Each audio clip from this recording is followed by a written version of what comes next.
नमस्कार मंडळी, श्री स्वामी समर्थ. स्वागत आहे तुम्हा सर्वांच्या एका नवीन व्हिडिओमध्ये. तर कालच आमच्या गावचा आठवड्याचा बाजार होता आणि हा बाजार आमचा 4 नंतर भरतो, संध्याकाळी 4 नंतर, आणि आम्ही रानात राहिला आहे. त्यामुळे मग मी काही एकटी बाजारमध्ये जात नाही.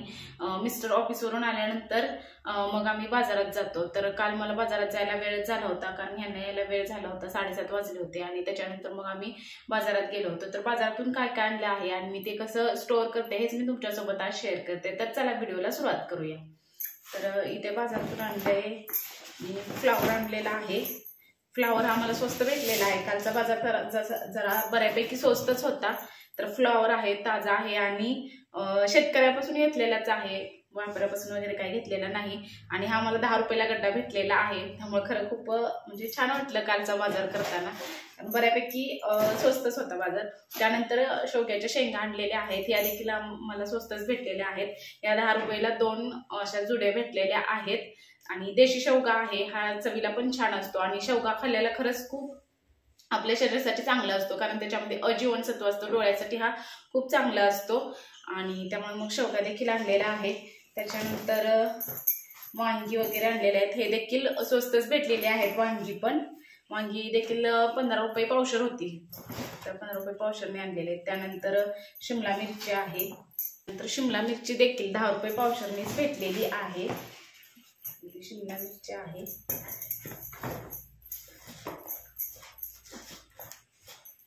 नंतर टोमॅटो देखील 10ला अर्धा किलो होतं, म्हणजे 15ला किलो होते. तर ते देखील मी काल बाजारातून घेतलेले आहेत.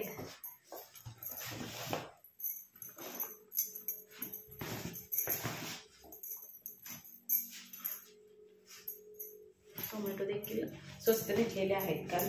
त्यानंतर बटाट्याचे दर देखील वाढलेले आहेत, पण काल मला 20 रुपयाला अर्धा किलो असे बटाटे भेटलेले आहेत.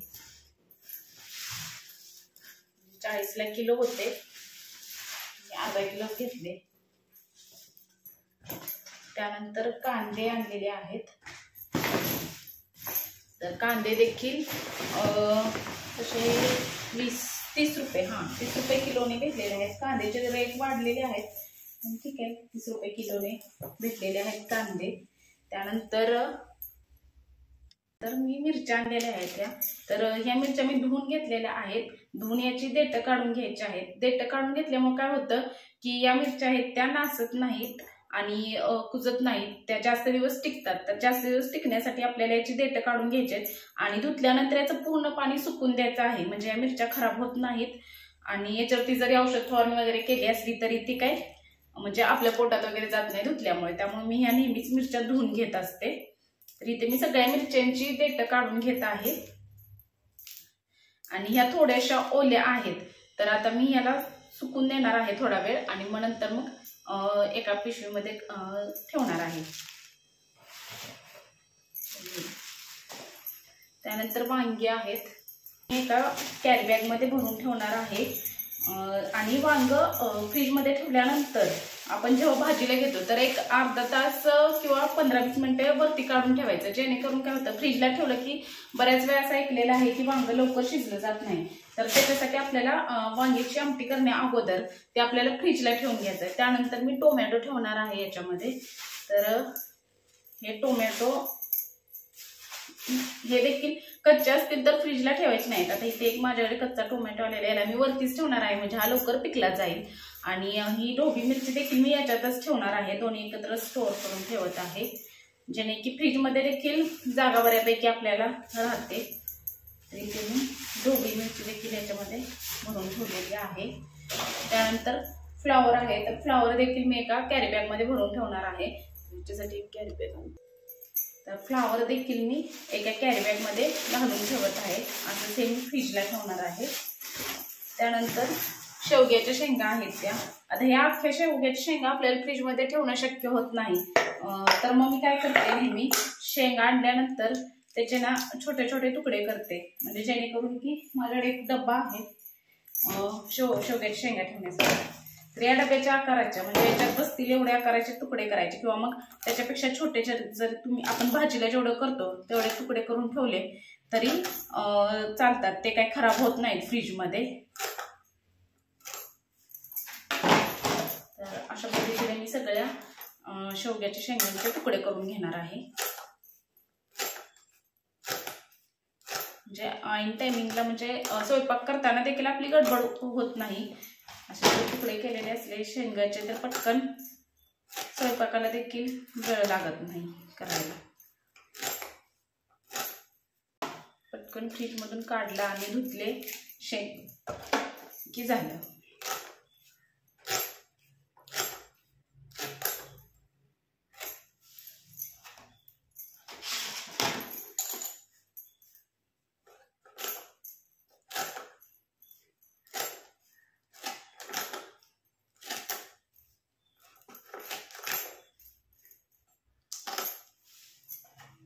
सर्वजण आवडीने खातात, सर्वांना आवडते, त्यामुळे मी जास्त आणलेली आणि मला स्वस्तमध्ये पण भेटली त्यामुळे जास्त आणलेली। शेवग्याची सुकी भाजी देखील खूप छान लागते। आमच्या माहेरी शेवग्याची झाडं वगैरे आहेत त्यामुळे तिकडे भरपूर शेंगा असतात। अशा पद्धतीने सगळ्या शेवग्याच्या शेंगाचे तुकडे केलेले आहेत आणि असे एका डब्यामध्ये स्टोर करून ठेवत आहे। त्यानंतर मिरच्या देखील आपल्या सुकलेल्या आहेत, तर मिरच्या देखील मी कॅरी बॅग मध्ये भरत आहे। इथे कॅरी बॅग मध्ये मिरच्या भरून ठेवत आहे अशा पद्धतीने। त्यानंतर कांदे आहेत, तर कांद्यासाठी कांदे आणि हे बटाटे आहेत, तर हे ओपनच असतात, ते काय आपण फ्रीज मध्ये बटाटे वगैरे ठेवत नाही किंवा कांदे पण। तर मी कांदे सगळे आमच्याकडे जाळी आहे कांद्याची, तर त्याच्यामध्ये सगळे कांदे भरून घेणार आहे। ते खालच्या जाळीमध्ये जे पहिले पूर्वी म्हणजे अगोदर आणलेले जे कांदे होते ते मी खालच्या जाळीमध्ये ठेवलेले आहेत आणि वरच्या जाळीमध्ये आत्ता जे आणलेले आहेत कांदे ते ठेवत आहे, जेणेकरून की वेगळे वेगळे ठेवले म्हणजे पहिले जे होते सुरुवातीचे कांदे ते आपण अगोदर वापरू शकतोय आणि हे आणले आता नंतर आणलेले आहेत ते नंतर वापरू शकतो। म्हणजे काय होतं, पहिले जरी कांदा खराब एखादा दुसरा असला तरी तो ह्या बाकीच्या कांद्यांना खराब करत नाही, त्यामुळे मग त्याचे थोडेच होते तर ते मी ह्या ज्या जाळीमध्ये काढलेले आहेत आणि जे आता आणलेले आहेत ते वरच्या जाळीमध्ये ठेवलेले आहेत। त्यानंतर हे बटाटे आहेत ते देखील मी ते एका बाजूलाच ठेवणार आहे। कांदे बटाट्याची उंची जाळी आहे आणि हा एकच टोमॅटो शिल्लक होता, तर म्हणजे शिल्लक होता म्हणजे पिकलेला नाहीये, कच्चा आहे, तर तो लवकर पिकवायच्यासाठी मी त्याला बाहेरच परती ठेवणार आहे। तर अशा पद्धतीने हे झालेलं आहे। त्यानंतर ही कोथिंबीर अजून थोडीशी, याला थोडंसं पाणी आहे अजून याला, तर हे पूर्ण पाणी सुकल्यानंतर मग मी नीट करणार आहे आणि नंतर मग फ्रीजमध्ये देखील स्टोअर करून ठेवणार आहे। तर व्हिडिओ कसा वाटला हे कमेंटमध्ये सांगायला विसरू नका। व्हिडिओ आवडल्यास व्हिडिओला लाईक आणि चॅनलला सबस्क्राईब करायला विसरू नका। भेटू पुन्हा एका अशाच व्हिडिओ सोबत। श्री स्वामी समर्थ।